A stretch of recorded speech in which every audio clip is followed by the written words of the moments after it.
বিভিন্ন জায়গাতে ধর্ষণ বেড়ে গেছে, খুন খারাপি, চুরি ডাকাতি বৃদ্ধি হয়েছে।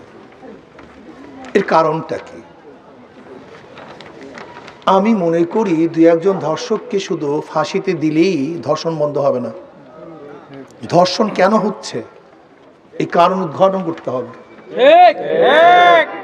ধর্ষণের মূল কারণ হলো নৈতিক শিক্ষার অভাব, আল্লাহর ভয় আমাদের মধ্যে নেই, ইসলামী শিক্ষা আমাদের মধ্যে নেই। ধর্ষণের মূল কারণ হলো ধর্ষণের প্রতি উৎসাহিত করা হচ্ছে। যারা আমি মনে করি নৈতিক শিক্ষা দিতে হবে, ইসলামী শিক্ষায় শিক্ষিত করতে হবে, ইসলামী আইন বাস্তবায়ন করতে হবে। ইসলামী আইন, কোরআন সুন্নাহর আইন বাস্তবায়ন ব্যতীত ধর্ষণ বন্ধ করা সম্ভব নয়। এর জন্য আমি দাবি করবো, আসুন বাংলাদেশের গোটা জনগণ যদি ধর্ষণ বন্ধ করতে চান, চিরতরে ধর্ষণ উৎখাত করতে চান, তাহলে কোরআন সুন্নাহর আইন বাস্তবায়ন করুন, ইসলাম হুকুমাত কায়েম করুন।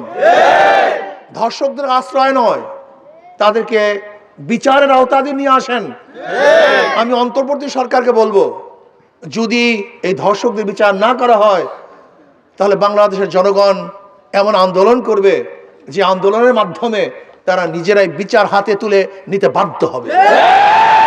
যদি আপনারা ব্যর্থ হন তাহলে জনগণ আদালত করে জনমঞ্চে ধর্ষকদের বিচার করবেই করবে ইনশাআল্লাহ।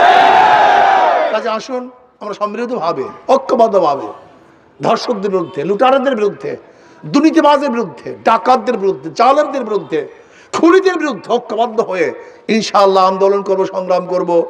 অবশ্যই বাংলার জমিতে ধর্ষকদের বিচার হবেই হবে ইনশাআল্লাহ।